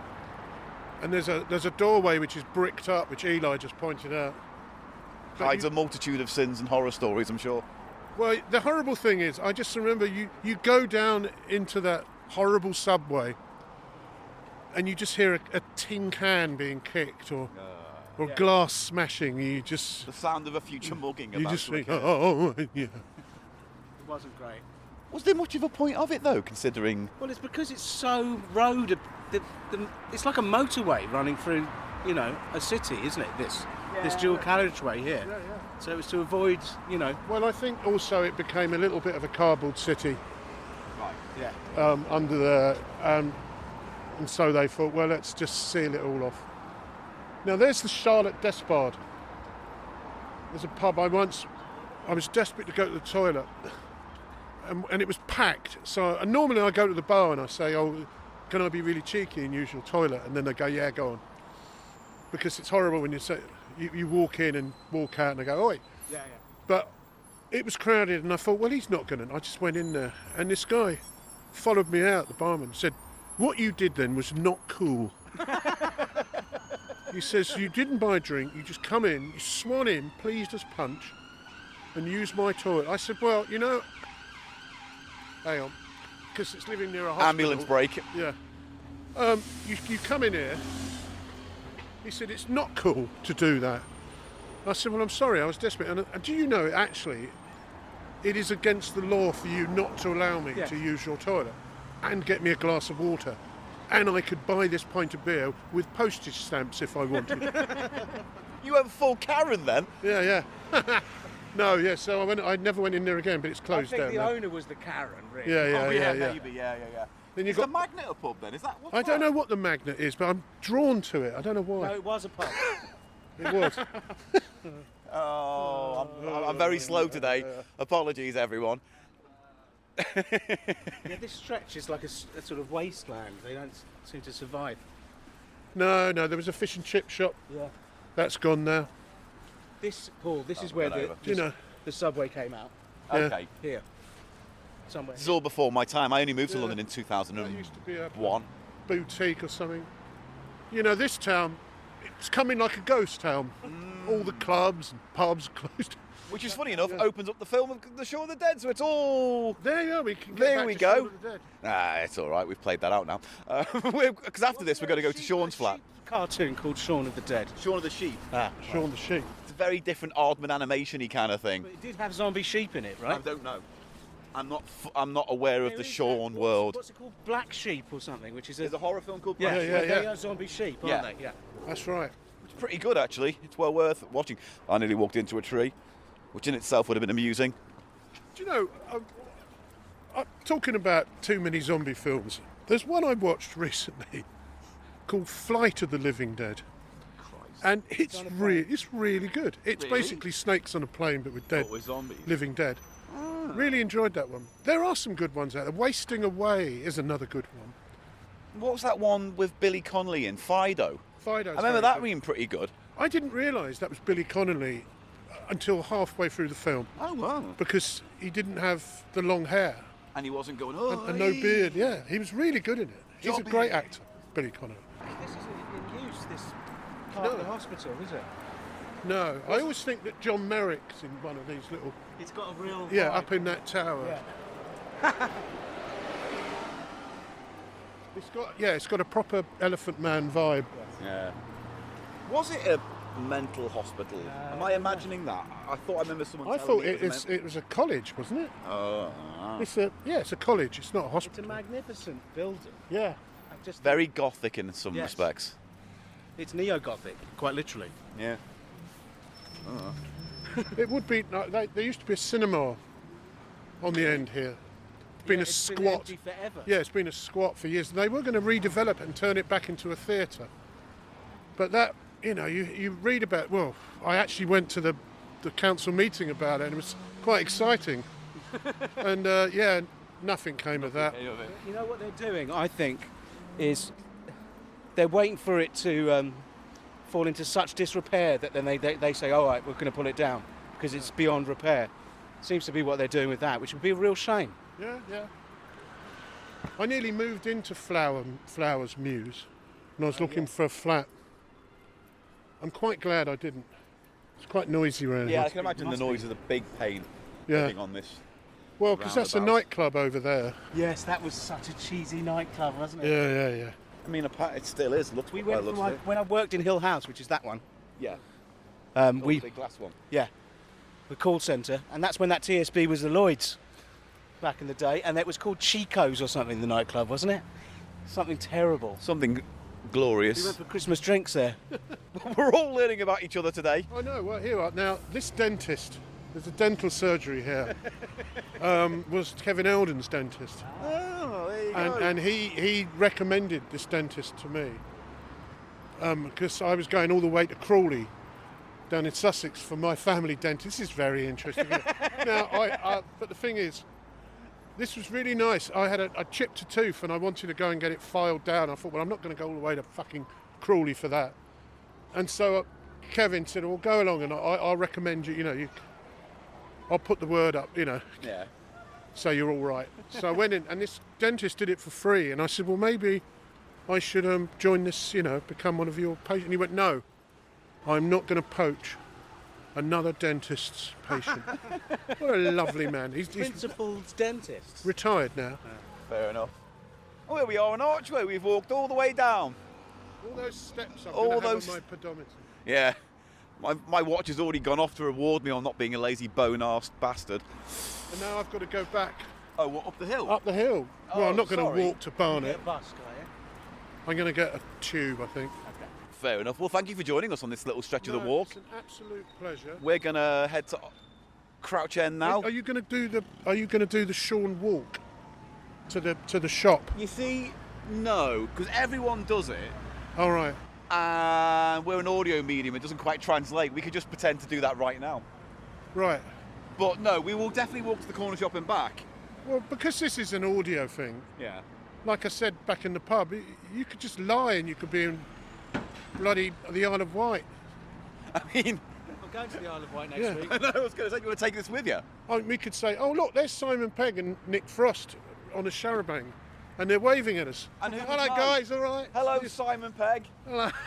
Thanks for amazing. Thanks for a film. Simon Pegg. Oh, now Bill Nye's giving me a piggyback. Do you know that? Did you see that Bill Nye was on Twitter the other day? That someone had taken a photograph of him out of his front room window and said, look, there's Bill Nye listening to birdsong in the moment. And I said, well, he's not in the moment now, you arsehole, because you've taken a photo of it. It's gone viral. That's a real invasion of his privacy. Yeah, you just think, just leave him alone. And I put a Twitter up as Bill Nye as a zombie from Shaun of the Dead. And I said, look, lovely Bill Nye about to attack me in my living room. Because I thought, it's a bit cheeky, really, isn't it? Just a little bit cheeky. I'm going to presume that wasn't your living room he was in then. No, it was a picture, it was a still from... I just take things way too fucking literally. Oh, shut your faces. Right, I'm going now. All right then. Well, listen, thank you, Mr. Putner, for joining us on our walk. Yeah. Thank you for your stories, and we Yeah. hope to see you again soon. Yeah, hopefully soon. Yes, all right then. Well, listen. Good luck. Be lucky. Say goodbye to Mr. Putner, Mr. Silverman. Bye, Mr. Putner. Shake his Bye-bye, hand. Eli. I'm going to shake his hand now too. Bye-bye, There you Paul go. Gannon. And now I'm going to give him a cuddle and a kiss. There we go. There we Oh. go. Right, well, we'll leave you to it. Right, And we're going to okay. sign off, and we're going to go to Crouch End now. Crouch Where End, we'll well, then continue you our wanna walk. go- 41. 41. Right, go on, get lost then. We've done with you now. Bye-bye. Do you need to cross the road? I kind of just feel like we've walked you to the end of the road. Get the tube, Paul. No, I'm going to go back in and go for a wee. All right. Because I live here. All right. And say goodbye to my other half. and All then, right. All right. We'll send our love to her, Yeah. thinking about her. Right. And if you want that audio footage back of what you said earlier, you better pay big, because it's going to be I expensive. love that badge. Well, they're just going to talk about. That's a nice. Oh, that's the one that goes, okay. Okay. Yeah. No, that's not the okay one. That's the main. neat, wheat, mate. It's the wheat of big skinheads. Yeah. It's isn't that Bob Hoskins who does it? The voice of that. I think even Phil Daniels is on that. They're all in It's there. a classic All the ad. well, it was that kind of period, wasn't it, where skinheads were in adverts, doing the personal, Yes. you know. Yeah, oh, yeah. Mum. Yeah, that's Yeah. a classic Yeah, one, and isn't the, it? And the one where Do you remember the skinhead Yeah, who yeah, had his... Yeah. and then there's the one where they were kind of, I mean, even like the Do It All adverts. How it to was Do all, It All, all yeah. very madness, and can't get quicker than a quick fit fitter, and We're the voice to trust and what was the other one? Okay. Follow the Bear. He wasn't the a skin, though. hot- He had a pork pie. Yeah, he had a didn't pork, but they're it's all a bit kind of wide, wasn't Yeah. it? A little Because bit. Minder and Only Fools were all big at the time. Right, well, we spoke for 26 minutes and now we're going down old man territory. So we're going to move on and we're going to crack on, but we'll see you next time. Bye-bye, Mr. Putner. Bye-bye.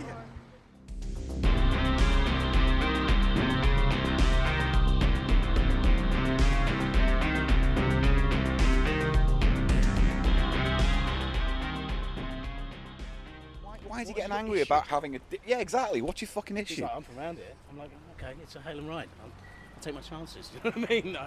Anyway, we're arguing the toss about the W5 Hail and Ride bus route, Archway to Haringey. It's a great bus route. It's a funny one, isn't it? We've got hail and ride, Not Hail and Pace, though. who we've been discussing as well. Yeah, because they're in a thing called Saturday Stay Back. I've never heard the phrase stay back before when it comes to a Lock-ins. lock-in. Yeah, a stay back. It makes sense, doesn't it?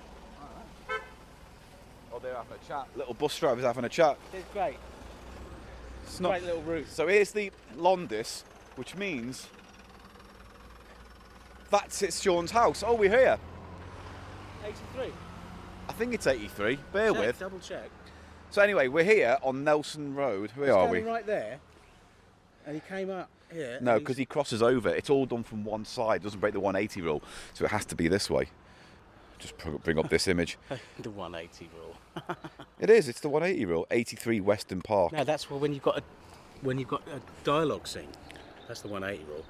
It doesn't matter. He still doesn't break that I see, side on. I see. I'm still literally correct.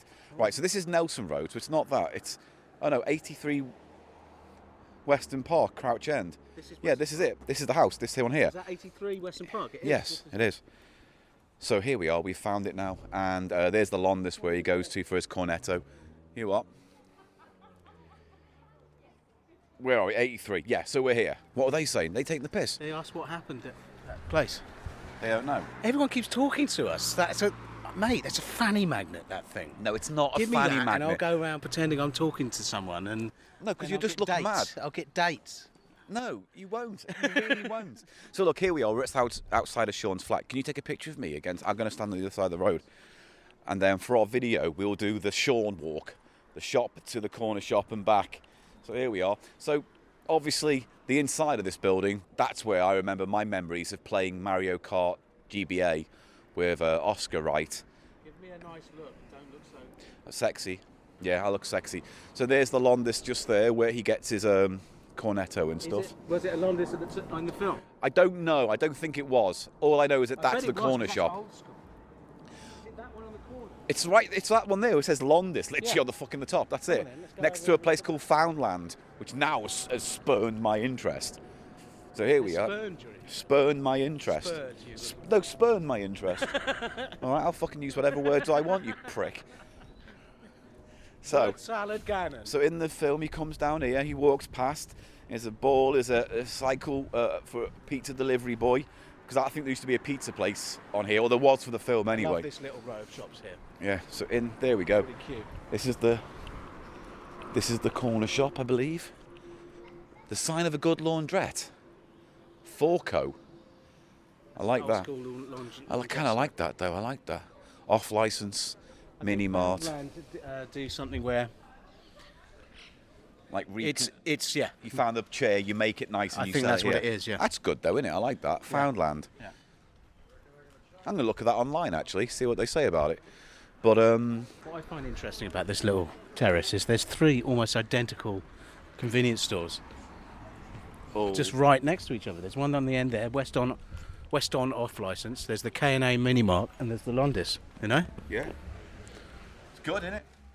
Right, are we doing the walk? Have we done the walk? Well, we're here now. We're going to do the walk now on the camera on the 360. We're going to walk to here, and then we're going to walk back from the Londis to the house, and that's our pilgrimage for the video version of Can I this. just stay here while you do it? I'll fucking do it then. Why don't you have any joy?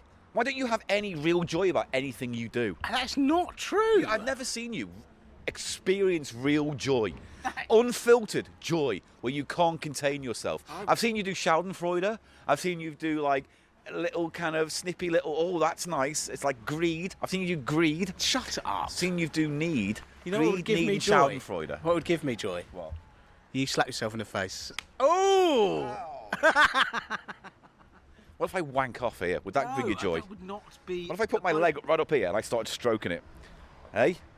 Don't try and get all cheap showy. We're having a nice walkabout episode. Don't Throb tell of me the I'm dead. joyless. Throb of the dead. How about that? You're the Paul one who had 2 Gannon's- suicide attempts. You call me joyless. Yeah, but that's then. This is now. I'm full of joy. I'm not You're full not. of joy. You're not. You're the least joyous person I know. That's not true. It is. That's not I've true. never seen you have a single unfiltered moment of joy that hasn't been guarded, that isn't somehow held back. Unguarded moments of joy. Like when? When was the Twice last a time? day. When? Ah, That's not joy, is it? Right. Well, I'm going to do the walk then because I have joy. Come for the fucking walk No, with I don't you? care what No, you I'm do. coming now. I don't No, care what you call do. me joyless, and I'm doing the walk now. So you're going to Okay? do the walk, are you? Yes. Just because I'm doing it, because I've said you're joyless. Yes. That makes you a coward and a weakling as well, Well, then, I'm doesn't going it? back then. Yeah, you can't even stand your ground. Let's do You the joyless, walk. horrible monster. Let's get the fuck out of here. I'm going to do it, all right? I'm going to do it. He's walked off. Coward.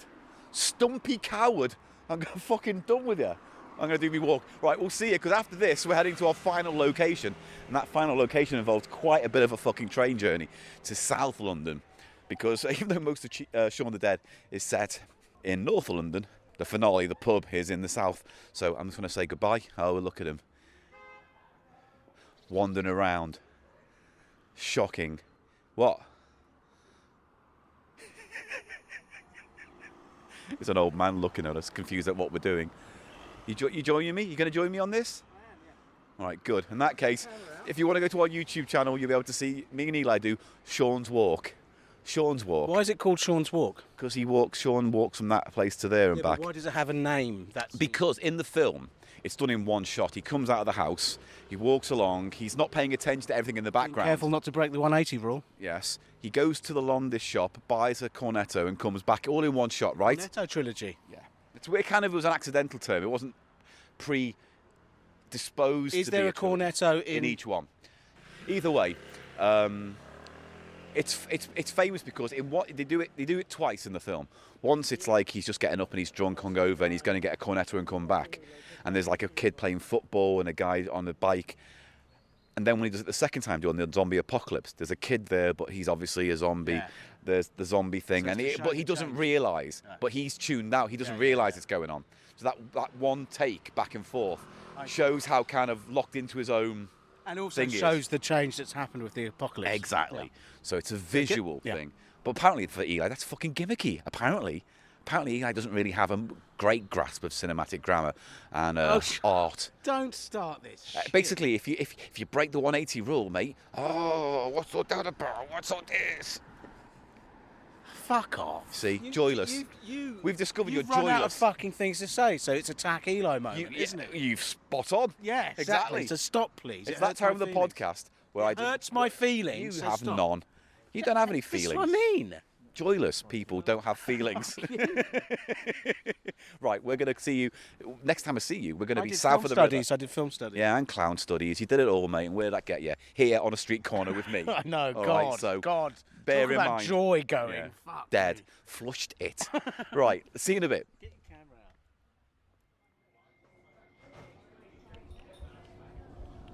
Right, so me and Eli now are on the train heading down to New Cross Gate, and I just wanted to use this moment of our travels to mention that I've got my photo album of images from Shaun of the Dead, and I'll post them on our website with this issue, with this episode, so you can see, because I've noticed that a lot of the locations we're here today, I wasn't there for, and most of the stuff I did was on set or whatever. Yes. So, just saying that when we get to this last location, I've got a few more on the ground opinions of what happened and where we were going to.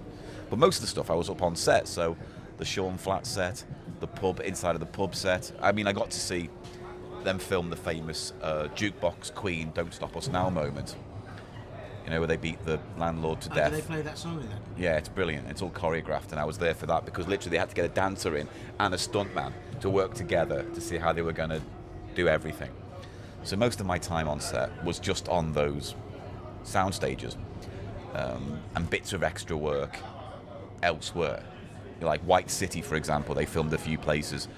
It's a knockout zombie thing with Keith Chegwin, right, in it. It's only on, it's on a TV screen in the background. But they had to spend the whole day filming people pretending to be zombies falling over on a kind of bouncy castle type stuff. It's never in the shot, like fully in the frame. No, it's always on a TV in the background or whatever. So there's stuff like that I was there for. And like there was a bit where a guy was coming out of a building and there was lots of press there saying, "What's this virus? Can you tell us more?" And I was one of the hands holding a tape recorder saying, questions. So it's all there for like pickups and stuff like that. But most of it was inside studios. So where we're heading to tonight was actually a fair chunk of the filming time was just on the streets outside of this location, lying on the ground. What location are we going to now, Paul? Well, the Winchester pub in New Cross Gate. Did they film the outside of it? Yeah. But all the inside was on set.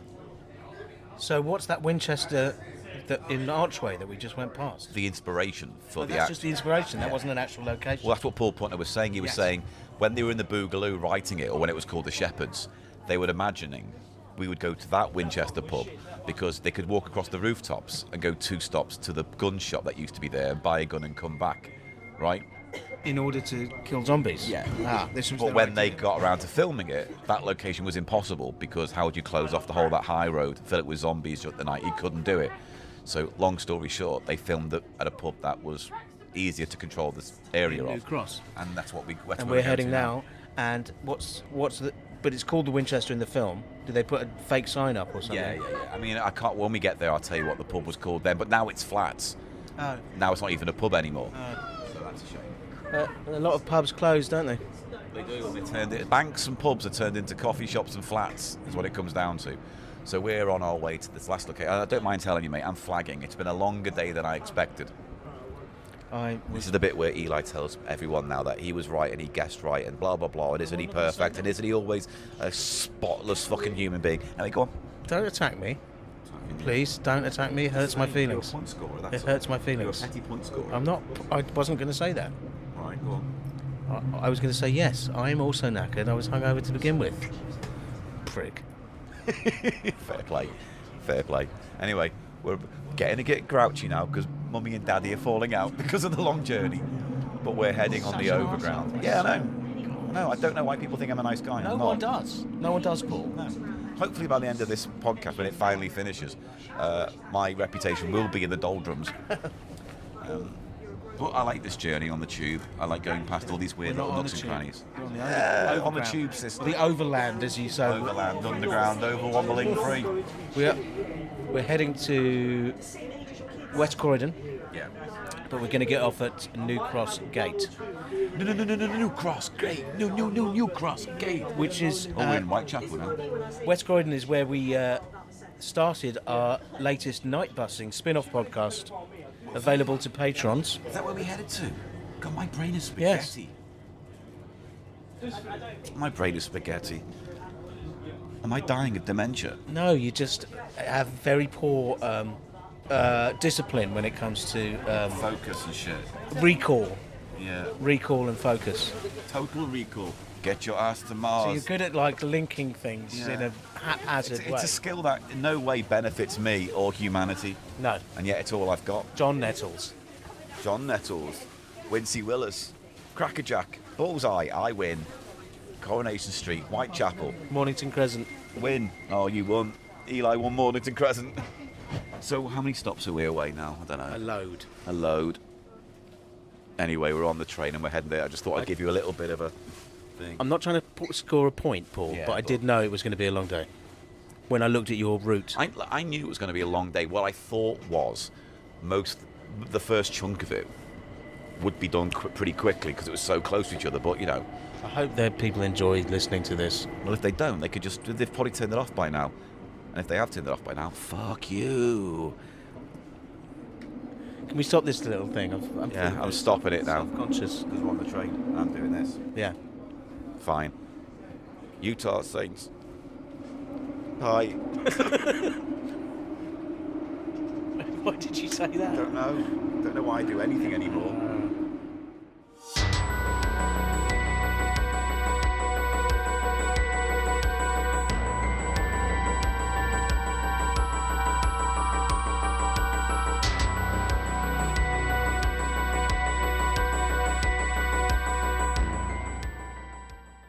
Right, boys and girls, ladies and gentlemen, children of all ages, we have reached our final destination on our CheapShow Walk of the Shaun of the Dead walk, and we're heading towards the location of what was the Duke of Albany, originally was the name of the pub, but was rebranded the Winchester for Shaun of the Dead. Now, To stand in for the real Winchester, which we walked past up in Archway.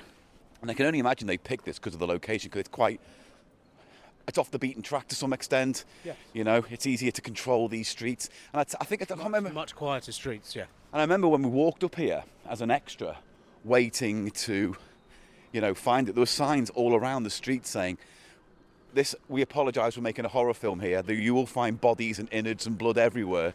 We Don't call the apologise, police." but don't call the police. And so that was That scattered could be around. the perfect cover for actually chopping someone up.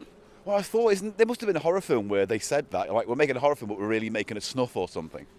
Yeah, that's like a Giallo style sort of. Wasn't there a film called, like, Mute Witness, about a woman who couldn't speak and she was trapped in a warehouse with gangsters and they were killing her off, but she couldn't call for help because she was mute? It was mute. Yeah, I believe that was a good film, but it's been a while. But anyway, yeah, here's the pub on the corner, I think, now.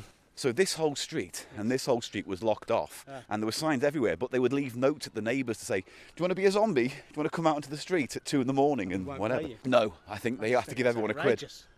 Did they give you a quid then? Is that all you got? Yeah. Yeah, this is it, because the old pub sign's there, but actually, the visage of it is completely changed. Well, it's in flats now, isn't it? Hang You on, need to take these shots because my phone is... dying on its arse. Let me just put you in. Here he is. Look like a zombie or something. There you go. And now take a picture of me looking like a zombie or something. But like literally, the park we just went through, that was different 20 years ago, obviously. But this is where Shaun and his team come through and pretend to be zombies to make the walk from here to there. And if you watch the film now, that's not there. This park was all gated off and a bit run down. Not there. No, because that's reasonably brand new. It's horrendous. And then all this street was where, like, there used to be a phone box. Was that an actual That shop? was still there. That was pretty much a house still even then. It's just used to be a shop. Ages ago. Yeah. But and here we are now. So 39 Monsoon Road. They used the old. See, look what it says there. Fictionally, the Winchester. That's interesting. So they've at least weirdly kept. The first thing all day where we've seen any mention, and it's pretty obtuse because they don't mention the film. No. They just say fictionally. Fictionally, the Winchester. But they could have easily have put previously the Duke of Albany. Yeah. But like all this was a proper pub. It all came out to about here. It's probably a selling point for the people who buy the flats there or something, something. We never the filmed estate inside. agents say or something, They never filmed inside the pub because it didn't quite match what they had on set. No. But when the place was on fire, they put fire rigs in the windows of the pub and smashed glass. Oh, did they? Like there was a scene apparently. No, not apparently. I was there on the day where they had to throw a bin through a window. And I can't remember if it was Dylan Moran who did it or whatever. But he went to pick it up and went to throw it, and they went, "Wait, no! They haven't put the fake glass in yet." And he was like, "Oh shit!" And then the table was there as well, where Simon Pegg stands on to get the attention of the zombies. He was on the table. We're all crowding around and reaching, and he freaked out, going, "No, this is too real. This is too weird. Stop!" Because it was so weird for him to be surrounded by people, and him standing alone on this table, that it all kind of overcame him. Simon Pegg? Yeah. And there used to be a phone box there as well. Perhaps that's why he's turned to Scientology. He hasn't turned to Scientology. Are you sure? I just think he doesn't want to talk about it because his best friend's Tom Cruise. I think it's that thing. Okay. But yeah, there was a phone box here. The garage. Not the garage. Where they put the barrels for the booze. That was cellar. the cellar. But there's a little door for it or whatever. The hatch for the cellar. Yeah. That Cellar was door. there. Oh yeah, the cellar door. That was there, and that's where they came in and out, and that's when the police, the army truck pulls up here. And then there's all this stuff. And I was literally, this whole street was covered in limbs and zombies. And this was my patch here, basically. This was my patch up until the corner. 21 years ago. Yeah. And the weird thing is, though, it feels so much smaller now that I'm back here. Maybe because I'm a bigger man. You're not, though. You'd No. stopped growing by then, Paul. Maybe, I don't know. All I know is that it kind of feels, this corner feels smaller. In my memory, I seem to remember it being wider. I think there might be a psychological reason for that, in that there was more in the space. Yeah. So the space seemed larger to contain all the stuff that was in it. Maybe. I don't know. I don't know. And also, you said, were there old houses where that new build is, or was that... I'd have to look at the pictures Yeah, again, to be honest now. Well, this is our final destination anyway. We are at the pub where the bulk of the plot takes place. Look, there's the old sign as well for it. Yeah. And but this was all curved, wasn't it? So this is all reasonably new. They've squared off this to make it more of a flat. But So you can squared still what? see this side of the building because it's all curved. Did it? Yeah, because it's the pub. It curved. It wasn't. It didn't have any. Are you This sure? this This looks this original. This no, is no, the no. original No, but what I'm Victorian saying is structure. they've squared it off there because this came out to the corner. This was all pub up until the sign. Are you sure? Yes, definitely. Do you want me to have a look? Do you want me to Yes. show you the image? I do. Yeah, well, you fucking watch. That's my interest, because this looks like the original structure to me. No, it is up until that corner, and then it's basically been snapped off. All right, so that's where we are right now. Yeah. So where's the old pub? There we go. See how it came out. Wait, don't touch it. Don't you fucking touch my phone. See there? It came out. There's a great big. yeah. It came. Yeah, it yeah. arched You're out. right. You're absolutely right. The Winchester Tavern, the Duke of Albany. It juked. as It had a sign, a curved mosaic sign. Yeah, so it says Tiled here, sign. North London, Highgate, blah, blah, blah, blah, blah, blah, blah. East Finchley. Odd then that has such a trek down to his beloved local boozer. Yeah, it is strange that they went all the way south for this one particular venue. Film has been closed down and remodeled and converted into flats. I don't know when Remodeled, that yeah. was, but Yeah, I yeah. think at least 10 years ago, I think now. Yeah. But here we Not are. a bad, quite sympathetic job on the remodel, isn't it? I mean, it is what it is. I mean, it's a decent, It looks shitty Victorian. patio. The patio's not great, but Yeah, but I mean, it looks like all these things that have been converted into flats, it's kind of nondescript now. Paul, have you put What? the ghost of Shaun of the Dead? It's not a ghost; it's a zombie. But have you I put, put it the to bed? zombie. Have I you put the zombie to bed? decapitated the zombie of my memories Yeah. of this thing? I mean, there are loads of stories that I haven't told because they all mostly took place on the film set. You know, like if you watch the film, when the zombies break into the pub at the end and smash into the cellar, it's my foot that comes through that you can see. And, you know, Does it have a van on it? No, but it was a kind of sneakers. It was a thing. sneakers thing. And so it was me and some other guy, a bald guy, I can't remember his name, but he's production coordinator, and we were the only two people left to be zombies for those kind of pick-up shots of They like... really had a zombie problem, didn't they? There were loads of zombies, but often they didn't have the time to get as many as they wanted or the money, so they worked with what they had. And I was always there. So, like, I would be a hand smashing this or a foot kicking that or whatever. But it was nice to just chill. And as I say, we were here at like 11 at night till 4 in the morning. Then a coach would pick us up from the end of the street and drive us all back to Hammersmith, where we were dropped off. Wow. Weird. Like, we had to meet at Hammersmith at 11 at night and then drive all the way down here. Night shoots, yeah. Yeah, and it was all night. Big rigs, See, camera that crews. just feels like a pain to me. It would be, though. But imagine if you want to make your film, you have to do it, right? Yeah, but you enjoyed the whole experience. You were well into it, is what I mean. Yeah, because some extras were like, why are we still waiting? I'm so bored. And it's like, I'm sorry, mate, this is what extra life fucking is. Yes.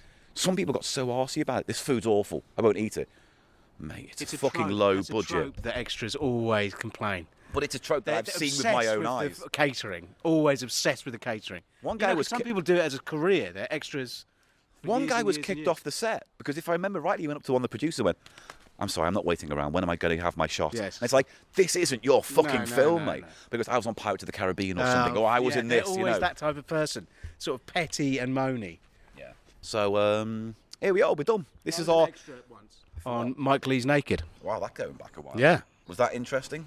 Well, he picked... I Did we was do one a of... walk of that? No, I can't remember where it was. But they were all moaning, all the extras. And then we were a group of young men who were... I don't know if you know the film. We attacked been a David... while since We I've seen beat up David Thewlis' character right. in the street. Yeah. And Mike Lee said to me, I want you to stay and give him a few extra kicks. And then one of these other sort of professional extras said to me, this is your chance, mate. This is your chance. Look at the camera and smile. And it's just like, what? That's not, you know what I mean? Kick, yeah. They're just Ooh. so weird. They're sort of mind frame. They've got this whole Because sort they of... think this is how they're going to be the next big superstar, and right? they're obsessed with that sort of myth of having a break. You know, they saw me and I was like, no, I'm just going to kick. I'm doing I've been this. You told know. to be an angry man Yeah. kick another man. I'm not gonna I look don't down like, think yeah. I'm going to give a fucking Noel Edmonds Little wink to the thumbs camera. up, like silly. You know? Anyway, so that's it. So this is it. This is our Shaun of the Dead walk. I've enjoyed it. It's been a nice little walk. Paul. I just wish I wasn't so hungover. You and Paul Putner And both turn up me and stereo. Putner, yeah. Although you'd think, though, with all those extras moaning, someone should have turned around and said, make it your character. Moan. Oh, yeah. There you go. Now, Fucking... Paul, one last question. Yeah. You didn't get paid at all? I got paid £1. Wow, Legally. for the whole thing? Yeah. But that was the deal. What were you doing for money at the time? Well, I was doing temp work. So when I wasn't doing, like, these 3 days in a row, other couple of days I was at a temp job, right? Oh, my fucking God. No, it sucked, but also I had a lot of free time. And my financial situation was weird because I was also living in LA and then in London. I was making lots of money in LA Yes. and no money in London. Okay. You could afford to do it, basically. Yeah. Yeah. But I just wouldn't. me- £1. I don't know if it was That's £1 for the whole non-union thing. I think business. It was £1 a day or something. You never No, it is union. They legally have to pay you something. And the least they can pay is £1. Think about it. If you're a fan of Simon Pegg and space and you're making a zombie I film... guess so, but there's so you much wanna be there. goodwill. I can't imagine that happening these days. I'm sure it does. I'm sure if we created CheapShow the movie and we said we want 12 extras but we can only pay you £1 for the day, 12 people would be dumb enough to sit there as know, we but they'd come be all over them in fans, the yeah, film. yeah. Right, so we're now going to wrap up and head home because it's getting late. What time is it now? 9:20. 9 o'clock. Ah. It is 9 o'clock. We've started at 1 o'clock this afternoon. It is now 9 o'clock and it's now time to end because it's getting time dark. to go home, Paul. And the zombies might come out, Eli. They might come out again. And we've got to get out of here. Otherwise, we'll have to beat them to death with cricket bats and shit and do it to the tune of Queen's Don't Stop Me Now. I'm just saying that's what could happen. Okay. I've got nothing to respond to. there, How are we so. going to end this episode? Why do you always worry so much? Because you've got to Let's send just them say off goodbye. smiling. Thank you very much for You've listening. got to send the listener off smiling, Want don't to say you? about our Patreon or something? Nah, like the PO box or Look, something? pictures for this episode will be on our website, thecheapshow.co.uk. And if you'd like to be a Patreon supporter, you can. Patreon.com/CheapShow. Give what you can, but only if you can. And hopefully you've enjoyed this 20-year retrospective, kind of the walk of the Shaun of the Dead. Thanks, Paul. Thanks, Eli. Now let's go home. It's been a long day, and It we've really earned a snack, a bite, and a smoke of the old jazz cigar. All right, take care. Bye-bye, Bebop everyone. Woodbine. The The Bebop Woodbine. I like that one. Bye. Thank you to Paul Putner for being on the show as well. Thanks, Mr. and Putner. Mr. Putner. And we'll see you next week on another thrilling Cheap Show podcast. We're going to do sources, aren't we? Don't throw in continuity. You What if we said- don't? I thought. You know what I thought when you told me we're going to do this today? This is just your way of getting out of the impending source report. I found a whole bunch of sources. Right, that's all we got time for on this week's episode of Cheap Show. It's been our Shaun of the Dead walkabout special, visiting the locations. You can see the map and images on our website, and I'm going to get out of here before fucking shut up. Source of the Dead. Oh, Mr. Director, put a pin in that. Don't put a pin in anything, you can't.